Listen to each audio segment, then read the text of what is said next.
여러분 안녕하세요. 네, 우리가 이번에는 이제 클라우드 컴퓨팅부터 살펴보도록 하겠습니다. 클라우드 하면 여러분이 뭐가 생각나세요? 하늘에 떠 있는 막 구름이 생각이 나죠.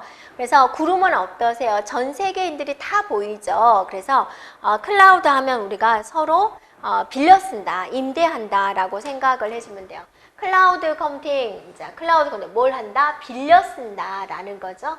네. 그래서 우리가 실무에서도 이런 경우 많죠. 뭐 침대를 빌려 쓴다, 정수기를 이제 빌려 쓴다, 렌탈한다라고 이야기를 하죠. 그런 개념이 이제 클라우드예요.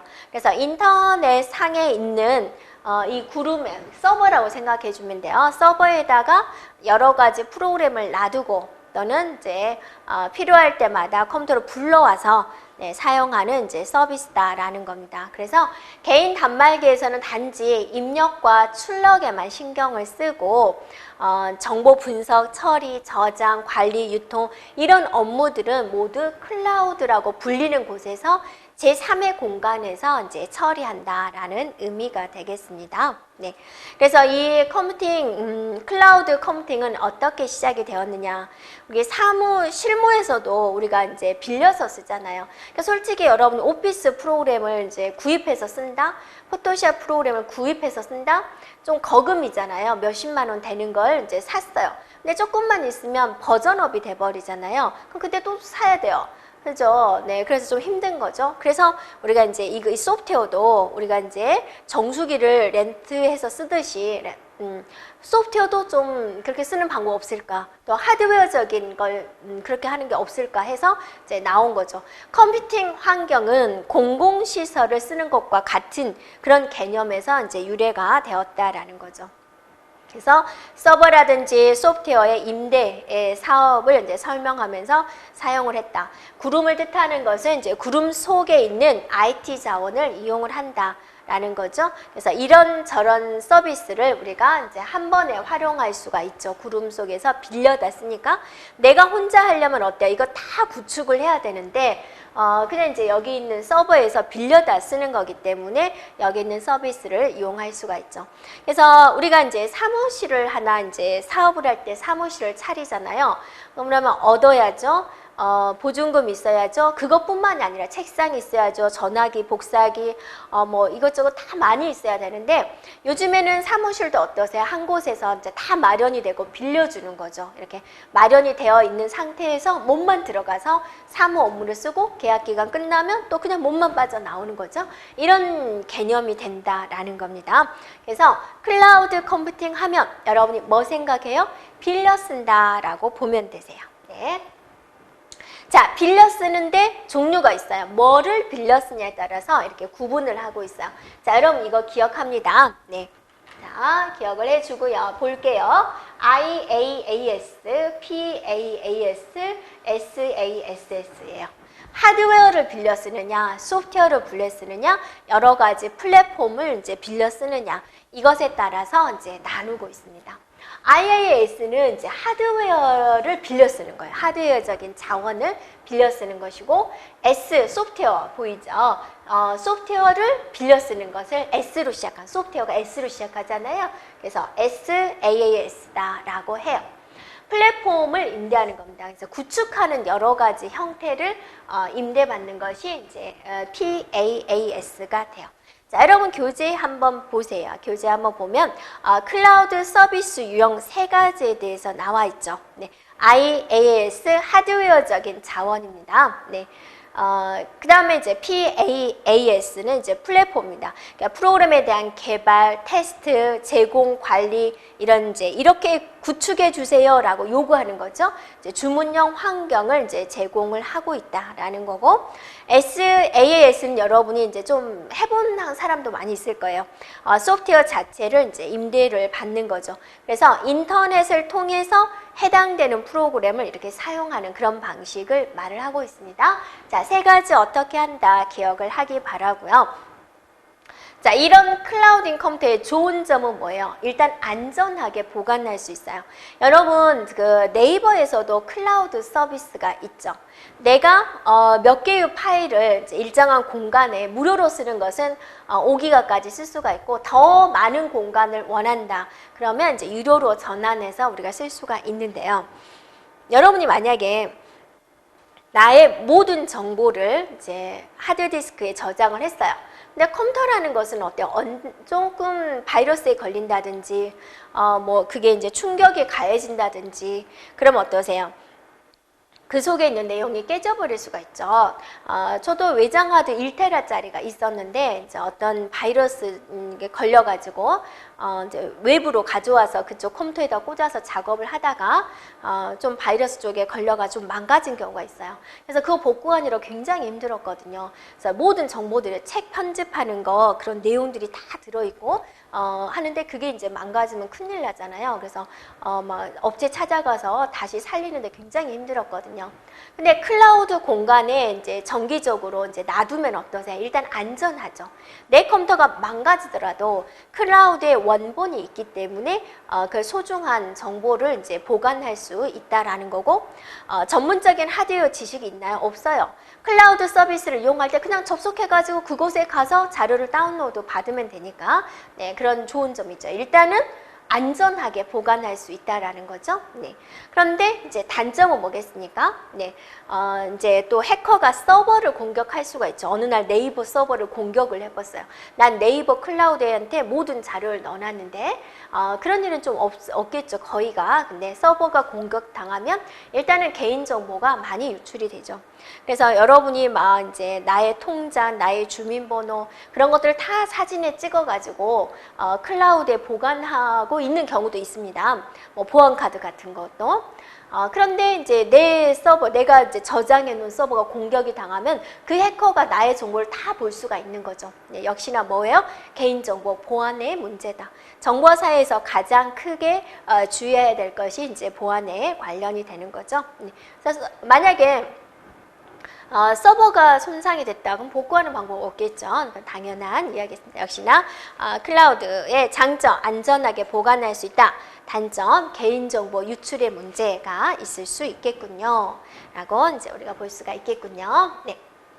자, 이번에는 이제 뭐에 대해서 볼 거냐면, 이제 빅데이터에 대해서 볼 거예요. 빅입니다. 빅. 자, 보여요. 빅이 뭐예요? 빅? 크다라는 거죠.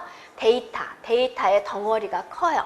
그래서 지금은 이제 빅데이터, 그죠? 데이터가 너무 많죠. 그래서 이 빅데이터라는 것은 뭐냐면 단순히 데이터를 수집하는 데 목적이 있는 게 아니라 많은 양의 데이터를 수집해 가지고 가치를 추출하는 거죠. 거기서 가치 있는 데이터, 가치 있는 정보를 추출해 가지고 그거를 분석하는 기술이 된다라는 거죠. 네. 그래서 빅데이터 분석을 하는 거죠. 빅데이터 분석. 네. 분석을 통해 가지고 의미 있는 정보를 도출해 내는 거다라는 겁니다. 그래서 현재의 트렌드를 파악한다든지 마케팅에 활용할 수가 있고 또 의사 결정에 활용할 수 있습니다. 그래서 요즘에 트렌드가 있으니까 예를 들어서 뭐 검정색 박스 원피스를 우리가 이제 출시를 할까라고 했을 때 지금의 트렌드, 요즘에 유행하는 색깔, 네, 스타일 그런 것들을 이제 활용할 수 있고, 그래 출시하자 의사결정을 하는 거죠. 요즘에 좀 사람들이 안 찾는 것 같아 라고 해서 출시하지 말자, 그런 의사결정에 활용될 수 있다라는 거죠. 그래서 소비자에 대한 취향 또 행동을 분석을 해서 어떤 변화, 이런 식으로 변화가 되고 있다, 그런 변화를 감지하는 거죠. 그래서 청바지 회사에서 근무하시는 이제 알바분은 이제 가장 붐비는 홍대나 강남이나 이런데 이제 건대나 이런데 딱 앉아가지고 사람들이 어떤 청바지를 입고 있나 그 막 연필로 이렇게 체크하신 분도 있어요. 요즘에 트렌드 현장에서 네, 그렇게 체크하는 분도 있다고 하죠. 요즘 소비자의 성향을 판단하는 거죠. 네. 그래서 요즘에는 데이터 양도 많고 또 데이터 종류도 많고 또 위치 정보도 있고 SNS도 있고, 네, 이런 것들을 모두 분석하고 네, 예측하는 그런 빅데이터 환경이다라는 겁니다. 자, 빅데이터에 대한 특징을 우리가 한번 살펴보면은요. 네. 자, 빅데이터의 세 가지 특징을 우리가 이제 살펴볼 수 있는데, 다 뭐자로 시작해요? 네, V자로 시작하죠, V. 그래서 3V다라고도 이야기를 해요. 빅데이터에 대한 특징. 일단 빅이라는 말이 들어갔으니까 규모가 어때요? 크다라는 걸 알 수가 있겠죠. 대용량이다라는 겁니다. 규모가. 네. 그래서 이제 뉴욕 증권 거래소에서 매일 1테라바이트에 해당하는 데이터를 쏟아낸대요. 여러분 하드디스크 용량이 얼마예요? 1테라 500기가 그렇게 쓰고 있죠. 네.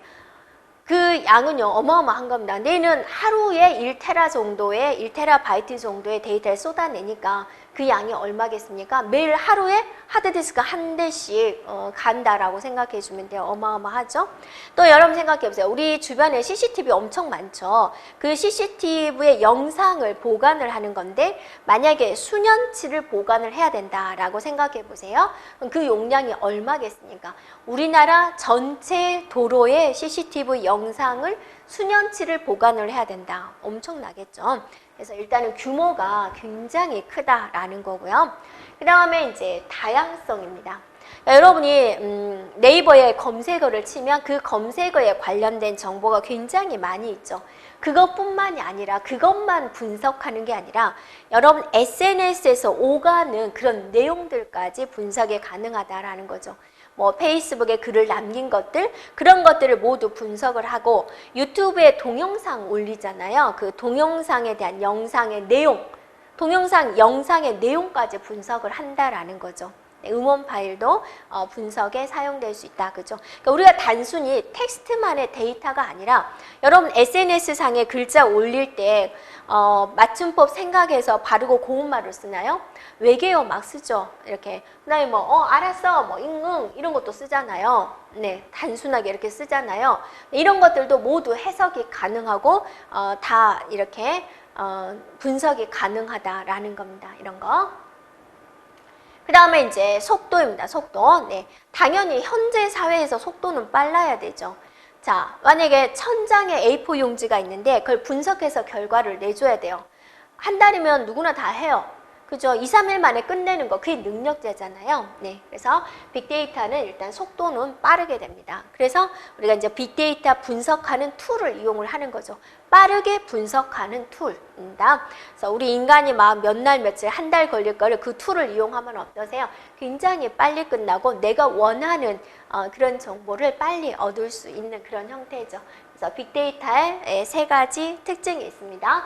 규모, 굉장히 크다. 네, 다양성, 저 텍스트뿐만이 아니라 SNS, 동영상, 소리 파일 그런 것들도 다 분석이 가능하다라는 거죠. 네, 속도 매우 빠르다라는 거죠. 네, 그래서 이 빅데이터를 이용한 이제 활용 사례에서 성공한 사례가 있습니다. 먼저 이제 미국 대통령 선거입니다. 그래서 이제 오바마 미국 대통령이 이제 유권자 맞춤형 선거 전략을 이제 전개를 한 거죠. 그래서 각 유권자별로 인종, 종교, 나이, 그다음에 가구, 소비 수준 이런 것들을 이제 모두 분석을 했다라는 거죠. 그래서 그 유권자가 구독하는 잡지는 뭔가, 마시는 음료는 뭔가 그런 것까지 다 분석을 했다라는 거죠. 네. 그래서 그런 것을 이제 뭐 SNS를 통해서 전화라든지 뭐 개별로 이제 다 정보를 수집을 한 거죠. 네. 그러면서 그 수집된 데이터를 바탕으로 해가지고 선거 전략을 이제 짜 나간 거죠. 그럼으로써 효과적인 선거를 치룰 수 있었다라는 거고요. 자, 항공회사에서 사우스 웨스트라는 항공이 있습니다. 성공 사례가 되는데요. 이 항공사도 고객 맞춤형 광고를 했어요. 여러분 비행기 타면은요 앞부분에 이제 광고가 나오고 또 영화를 볼 수 있는 이런 창이 있죠. 네. 근데 그 광고를 승객별로 다 다르게 매치를 했다 그죠. 내가 딱 앉았는데 나는 옷에 관심이 많은데 계속 화장품 광고가 나와요. 그럼 나는 짜증난 거죠. 내가 옷에 정말 관심이 있는데 옷에 관련된 광고가 나오면 어떠세요? 유심히 뚫어지게 쳐다보게 되는 거죠. 그렇듯이 이 항공사는요 승객별로 다 다른 광고를 해요. 그러니까 이 승객이 자리에 앉을 때 무엇에 관심이 있는지 다 알고 있다라는 거죠. 그래서 5억 명이죠. 전 세계에 있는 5억 명에 달하는 고객의 정보를 가지고 있는 거예요. 네. 그래서 그 고객의 쇼핑 습관, 구매 패턴 이런 거를 이제 분석을 해가지고 최적화된 이제 광고를 제공을 하고 있어요. 여러분 이름 세 글자만 알면 네티즌들이 정말로 수사대처럼 여러분의 정보를 캐내죠. 네. 조금 안 좋은 일에 연루가 된다면 더 많이 캐내죠. SNS를 보면은 여러분이 이제 SNS라든지 또 친구의 친구가 연결이 되어 있다 보니까 거미줄처럼 연결이 되어 있다 보니까 하나의 사람에 대한 걸 알면 또 옆에 알고 있죠. 그래서 여러분 이름 세 글자를 한번 네이버나 구글에나 한번 쳐보세요. 네, 그럼 어떤 정보가 검색이 되는지 한번 되죠? 그래서 그 사람이 뭐 초등학교 때 사진, 연예인들 보면 안전히 네티즌 수사대에 의해서 이렇게 나오는 걸 볼 수가 있습니다. 그런 것들을 한 사람에 대한 정보를 이렇게 수집하는 게 굉장히 힘들었잖아요. 그런데 이 사우스 웨스트 항공은 어떠세요? 5억 명이잖아요. 5억 명에 대한 고객의 정보를 다 가지고 있고 맞춤형 하고 싶다 그랬죠. 맞춤형 광고를 하고 있다라는 거죠. 그러니까는 어떠세요? 관리를 하고 있다라는 거죠.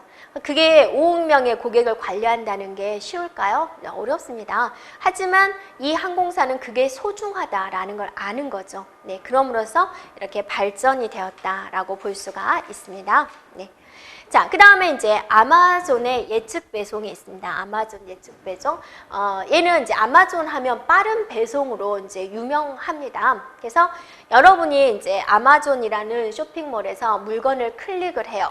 그러면 이제 클릭하는 것도 장바구니에 넣겠죠. 관심 있다고. 아직 사지는 않았어요. 장바구니에 넣으면은 여러분 집 근처에 물류창고에 미리 갖다 놓는 거예요.